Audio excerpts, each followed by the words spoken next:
What's up, everybody? Welcome back to my channel. Today I'm finally reviewing the MacArthur Study Bible from Thomas Nelson in the Legacy Standard Bible translation.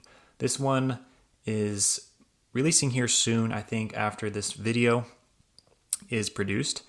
And it's one that I'm a little late to the review show, but it's actually good that was the case because I have a couple pieces of information I wanted to share that I didn't get until today in terms of my chronology here. So, thank you for stopping by, and if you're watching, I'm assuming this is a Bible of interest to you, and hopefully I may offer a couple of visual insights for your discretion. So we are looking at the Premier Collection MacArthur Study Bible in the LSB from Thomas Nelson. This one, as you can very well see here, is the brown goatskin leather.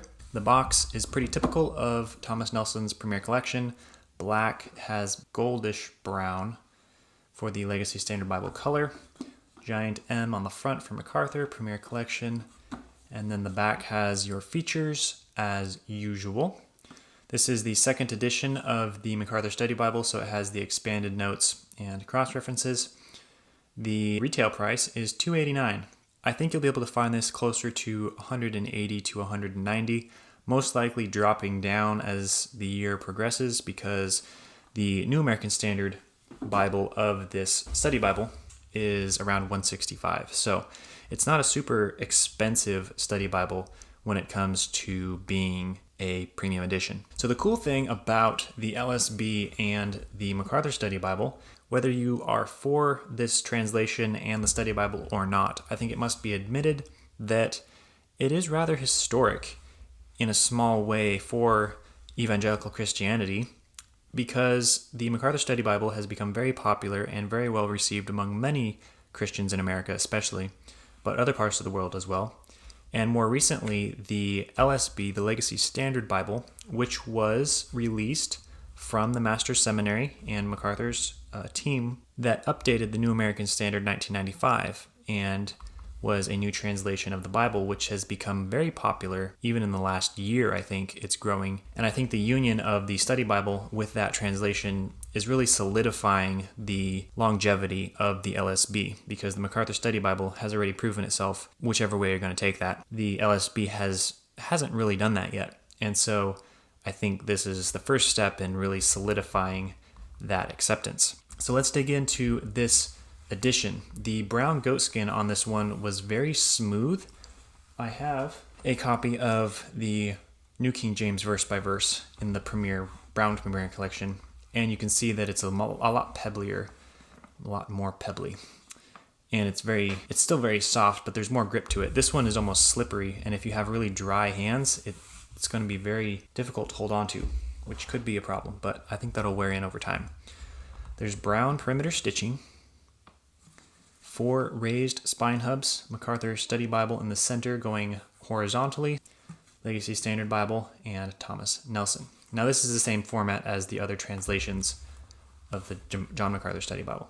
There's nothing on the back or on the front. On the inside, you do come with their little promise. I don't really know how those work because I never look into them more than on a review. Inside we have goatskin leather cover. I think this is a calfskin liner, most likely. That's what it feels like. There's a gold perimeter gilt line. Corners are nothing spectacular. Pretty standard for Chinese printed premium Bibles. Brown end sheets, ISBN stamped on the back. Red under gold art gilding. It is very consistent all the way around. Looks really nice. 3 double satin 3/8 inch wide ribbons, red, blue, and brown. Their classic arrangement for their brown Premier Collections. And then you have brown head and tail bands. The dimensions on this Bible, the block is 6.5 inches wide by just around 9 1/8 inches tall by 1.5 inches thick. So with the cover, it adds about 3/4 of an inch to that measurement, top and bottom, and it's about 1 3/4 inches thick. So it's actually not quite 2 inches, which is honestly impressive for a Bible that's a study Bible, and that's pretty comprehensive when it comes to the study notes. Overall, you have a pretty good, considering the ESV study Bible is over 2 inches thick. Interior has the end sheet, which is tabbed to a piece of cardstock, the presentation page, which is also thick cardstock, and then right into Bible paper. So there's not much extra cardstock material between the cover and the block. The MacArthur Study Bible. This is 39 GSM premium European Bible paper. It is really easy to turn. It does feel nice on the fingers. Inside we have the publication page, as every Bible and published book should. This is the Legacy Standard Bible from Lockman, copyright 2nd edition, published in Nashville by Nelson. The typeface is the 2K Denmark NASB typeface, and that makes sense because the LSB is an update of the 1995 NASB. So Nelson has the rights to the MacArthur Study Bible for their publications, and so they needed to pick a font that they already had in their arsenal, I believe, because it's not like you're going to produce a new one for just one run of a Bible. And so it makes sense that they used the NASB, which is in the same tradition as the LSB. This one's printed in China, and then we get into the table of contents. I'm not going to be doing a deep dive into every detail about this study Bible. There are many other videos out there. I just wanted to showcase the LSB and the overall construction of this Thomas Nelson edition. But I will go quickly through the whole thing just to show all the highlights in case you haven't seen it before. It has a table of contents, index of maps and charts, introduction to the Bible. All of these introductions, articles, footnotes are going to be primarily from John MacArthur. There are some contributions and edits from his team at Master's Seminary, but overall it is MacArthur's contributions that really stand out in this edition, which is why it bears his name. So you have that personal note from MacArthur, how we got the Bible, progress of Revelation, which is essentially an ordering of the books of the Bible in their assumed written publication. So author, whether known, and approximate date from oldest to newest. How to study the Bible. Again, this will be very specific to MacArthur's hermeneutical method, and so take it for what it's worth. It is very good information to know, especially if you don't know how to study the Bible at all. Forward to the Legacy Standard Bible. Definitely read that if you have not yet. If you're watching this review, I'm hoping that you already have and are interested and have your background information in place. Introduction to the Pentateuch. So we are into the Old Testament section now. A couple different articles. Harmony of the Kings. Introduction to Prophets. So it has some introductions covering the basic genres of the Old Testament. And then we get into the book of Genesis. I do like the introductions in this Bible. They are very comprehensive. They cover all of the basis needed, and the outlines are really great. They have a lot of information. They're very well organized, and they just separate the time frames very well. Here we have the first page of Genesis. Let me move my light just a little bit. My natural daylight has moved on me. And you can see that it looks very familiar if you have any knowledge or own one of the previous editions of the MacArthur Study Bible in the 2nd edition from Thomas Nelson. This is the New American Standard typeface, so that will look familiar, as well as the typeface for the textual footnotes is exactly the same as well. And so a lot of this is going to look identical to what's already out there, especially the New American Standard Bible. And before we move any further, I'll actually compare and show you that. So you can see that the look of it is basically identical. The New American Standard, which is here on the right, is slightly more condensed. It's not quite as wide in terms of, you can see that the cross-references are a little bit more bunched up here, but that's going to be the case with a different translation just because word order and number of words per page are going to be slightly different. But otherwise, they look identical. Something else to note is that the 316 publishing edition of the MacArthur Study Bible, which is also being released shortly through Steadfast Bible Publishing, is the exact same text block as this copy from Thomas Nelson. Usually Steadfast goes through the Netherlands and prints their Bibles through a non-Chinese publisher.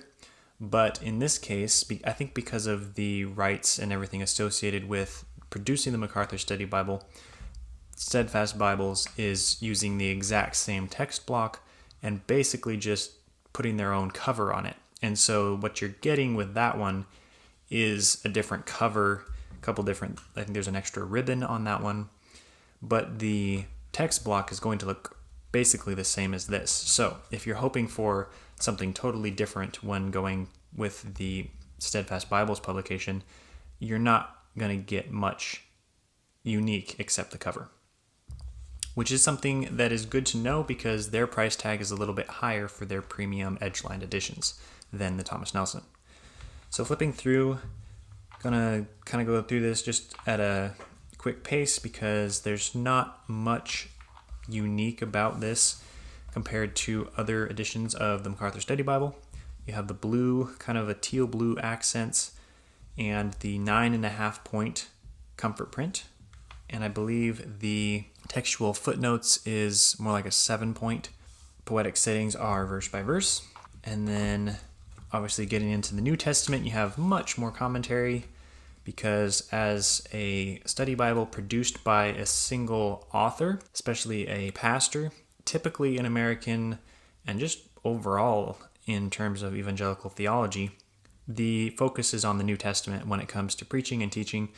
That is perfectly understandable, but unfortunately, in a Bible that's produced by one person in terms of the commentary and footnotes, it leaves much to be desired in the Old Testament portions of the study notes, because you'll see here, it's obviously not MacArthur's strong point when it comes to all of the different features and understandings and just extra insights into Old Testament portions, where when you get to the New Testament, sometimes you'll have the biblical text competing for space on a page, especially when you get into books such as Romans, which have tons of commentary.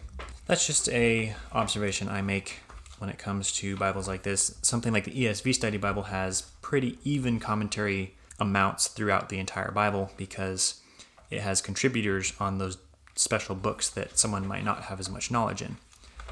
Once we get to the end of Revelation, there's your appendices, a couple different features here. Go through those. Genuine saving faith, an outline, Bible in a year. Not my favorite layout for a Bible in a year, but it definitely gets the point across. Overview of theology, the Holy Scriptures. Again, this is MacArthur's notes on that, so it's not going to be something everyone's going to agree with, but it's his position on those doctrines. Monetary units, weights and measurements. Key Bible doctrines. Now, this is not going to be comprehensive, but I really like the formatting and idea of this index because you have the different key theological themes. So God the Father, Holy Scripture, I think there's the Trinity, man, incarnation, things like that you can look up and help identify those places. It's not going to cover everything. It's obviously one person's perspective on what the major doctrines are, but what is in here is covered very well. At the end of that, there is the Legacy Standard Bible Concordance. There is abbreviations to words used in the concordance. And this is the 316 Publishing Concordance because it has to match with the Legacy Standard Bible's word usage. And obviously the New American Standard or any other translation concordance is not going to fit that bill. And so this is one of the copyright info pieces on the front page there, talking about the rights to this concordance. It's a very nice concordance in that it is also a little bit of a dictionary. So some of these words will have their alternate meanings, as well as containing people, which some concordances I've noticed do not contain names, which I think is kind of odd. But it is quite extensive. I'm not sure the number of citations in here. It does not say. At the end of that, we have 8 Thomas Nelson maps, and then the end of the interior, the ISBN stamped on the back. So there it is, the MacArthur Study Bible in the LSB from Thomas Nelson in the brown Premier Goatskin edition. This is definitely what I would expect from Thomas Nelson in terms of binding quality. This one did have a little bit of tackiness in the spine, but that's not going to be the case with every edition, and this is obviously a pre-release review copy, and so some of those kinks will be worked out during production, But first impressions are that this is a fantastic edition, and if you're in the market for a MacArthur Study Bible in the Legacy Standard Bible Edition, or not and are suddenly finding yourself thinking you are, this is definitely one to take a look at. It will be a little bit cheaper than the 316 Publishing edition of this, and by no means inferior in general quality. I have some Steadfast Bible editions, and they are awesome, but they are a little bit more expensive, and this will be a little bit more feasible for many people out there. And they do have this in non-premium options as well, also in a hardback. And so if price is your bar there's definitely other options. Any of them are going to look great, and they're all going to be very affordable. So thanks for watching, and I'll see you next time.